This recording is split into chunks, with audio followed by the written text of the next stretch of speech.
Bismillahirrahmanirrahim. Assalamualaikum warahmatullahi wabarakatuh. Perkenalkan, nama saya Nur Dewi dari kelas PJKRD, NIM 1931041114.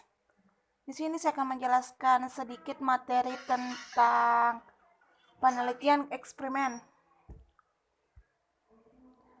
Yang pertama itu penelitian eksperimen. Metode penelitian eksperimen pada umumnya digunakan dalam penelitian yang laboratoris, namun bukan berarti bahwa pendekatan ini tidak dapat digunakan dalam penelitian sosial, termasuk penelitian pendidikan. Jadi, penelitian eksperimen yang mendasarkan pada paradigma positivis pada awalnya memangnya banyak diterapkan pada penelitian ilmu-ilmu keras atau hard skills seperti biologi dan fisika yang kemudian diadopsi untuk diterapkan pada bidang-bidang lain termasuk bidang sosial dan pendidikan. Pada dasarnya, pada semua penelitian dapat menggunakan dengan paradigma positivistik akan menghadapi dua pertanyaan besar, yaitu yang satu, apakah hasil penelitian ini benar atau dapat dipercaya? Dua, apakah kita dapat menggeneralisasikan hasil penelitian ini kepada sejumlah subjek yang kondisinya dianggap sama dengan subjek yang kita teliti. Prong dan Cal 1983 menyatakan bahwa penelitian eksperimen merupakan penelitian yang paling dapat diandalkan keilmiahannya atau paling valid karena dilakukan dengan pengontrolan secara ketat terhadap variabel-variabel pengganggu di luar yang dieksperimenkan. Menurut Elmore, penelitian eksperimen merupakan bentuk khusus investigasi yang digunakan untuk menentukan variabel-variabel apa saja dan bagaimana bentuk hubungan antara satu dengan yang lain. Menurut konsep klasik, eksperimen merupakan penelitian untuk menentukan pengaruh variabel perlakuan atau independen variabel terhadap variabel dampak atau dependen variabel. Penelitian eksperimen merupakan penelitian kausal atau sebab akibat yang pembuktiannya melalui komparasi atau perbandingan antara A, kelompok eksperimen yang diberi perlakuan dengan kelompok kontrol atau yang tidak diberikan perlakuan, atau B, kondisi subjek sebelum diberikan perlakuan dengan sesudah diberikan perlakuan. B, faktor-faktor yang dapat mengancam validitas internal suatu hasil penelitian eksperimen. Adapun faktor-faktor yang mengancam validitas internal suatu hasil penelitian eksperimen antara lain satu, histori, yaitu kejadian tertentu yang terjadi antara pengukur atau pretens, dan kedua, post-tense, selain variabel-variabel yang dieksperimenkan atau treatment. Dua, maturation atau kematangan, yaitu proses perubahan atau kematangan di dalam diri subjek yang terjadi selama berlangsungnya eksperimen, atau misal makin terampil, makin lelah, jenuh, dan sebagainya. Untuk mengatasi hal ini adalah dengan mendiskusikan eksperimen yang tidak terlalu lama. Tiga, efek testing, yaitu efek yang ditimbulkan hasil pengukuran pertama atau pretens terhadap hasil pengukuran kedua atau post-tense. Cara mengatasinya adalah dengan tidak memberikan pretest. 4.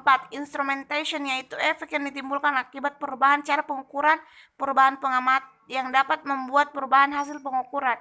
5. Selection, yaitu adanya bias dalam menentukan atau memilih responden atau subjek untuk kelompok eksperimen atau kelompok yang diberikan perlakuan dan kelompok kontrol atau pembanding.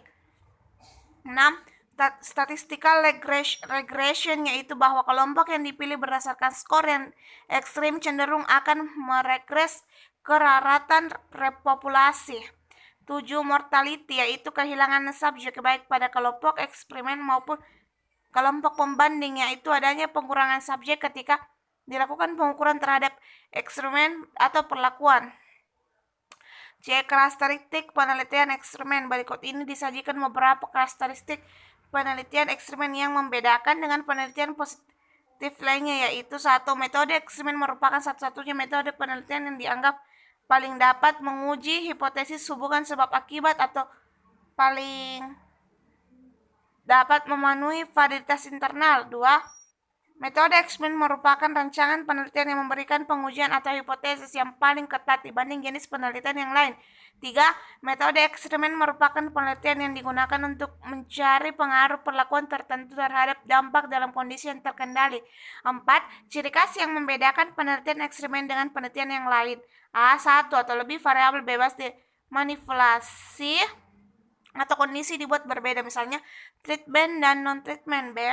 Sebuah variabel lainnya, kecuali variabel perlakuan atau variabel bebas, dikendalikan atau dipertahankan tetap. C. Pengaruh manipulasi variabel bebas atau pemberian perlakuan terhadap variabel terkait diamati dengan asumsi karena diberikan perlakuan yang berbeda maka akan berdampak yang berbeda pula. D. Adanya komparasi sehingga perlu penyamaan antara kelompok yang akan dikenai perlakuan dengan kelompok yang tidak dikenai perlakuan atau dua kelompok yang akan dibandingkan tersebut harus comparable. D. Ruang lingkup penelitian eksperimen 1.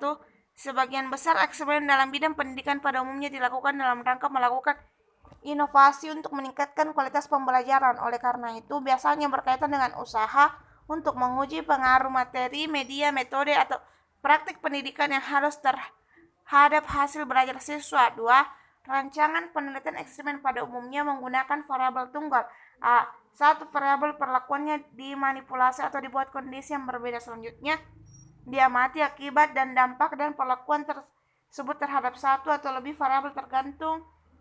B. Variabel yang dimanipulasi disebut variabel perlakuan, variabel treatment, variabel eksperimen, atau variabel independen. C. Variabel yang merupakan akibat atau dampak disebut variabel tergantung, variabel dependen, atau variabel dampak. D.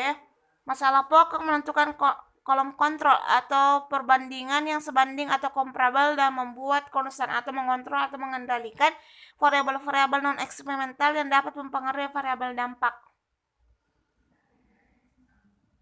E. Prosedur penelitian eksperimen. Langkah-langkah penelitian eksperimen pada dasarnya sama dengan jenis penelitian positif yang lain, yaitu 1. Memilih dan merumuskan masalah. 2. Memilih subjek yang akan dikenai perlakuan dan subjek yang tidak dikenai perlakuan. 3. Memilih desain penelitian eksperimen. 4. Mengembangkan instrumen pengukuran. 5. Melaksanakan prosedur penelitian dengan pengumpulan data. 6. Menganalisis data. 7. Perumusan kesimpulan. F. Desain penelitian eksperimen. Desain eksperimen yang dipilih terkait erat dengan tingkat validitas hasil penelitian yang akan diperoleh. Namun demikian, pada penelitian eksperimen di kelas pembelajaran akan banyak menghadapi berbagai keterbatasan, antara lain 1. Kesulitan untuk mengelompokkan siswa secara bebas disesuai keinginan penelitian. 2. Penelitian eksperimen di kelas pada umumnya hanya dapat menggunakan kelas atau kelompok siswa apa adanya. 3. Kendala-kendala yang terkait dengan kejujuran dan keobjektifan guru dalam mengukur dampak perlakuan. 4. Kendala untuk mengendalikan faktor-faktor variabel yang dapat mempengaruhi hasil eksperimen. 10. Berikut ini disajikan beberapa jenis desain penelitian eksperimen yang dapat dipilih. 1. Desain pra-eksperimen, pra-ed single group design. 1. Studi kasus 1. Tembakan one set case study. Pre-test, post-test 1 kelompok. Desain rangkaian waktu, tim series design. 2. Desain eksperimen sebenarnya through ED. Desain kelompok, kontrol pre-test, post-test. Desain kelompok, kontrol hanya post-test. Desain Solomon 4 kelompok. 3. Desain eksperimental semua, quasi ed. Desain pre-test, post-test, tak ekuivalen. Desain perbandingan kelompok statis, desain perimbangan. Mungkin itu saja yang bisa saya sampaikan. Lebih dan kurangnya mohon dimaafkan. Wabillahi taufiq wal hidayah. Wassalamualaikum warahmatullahi wabarakatuh.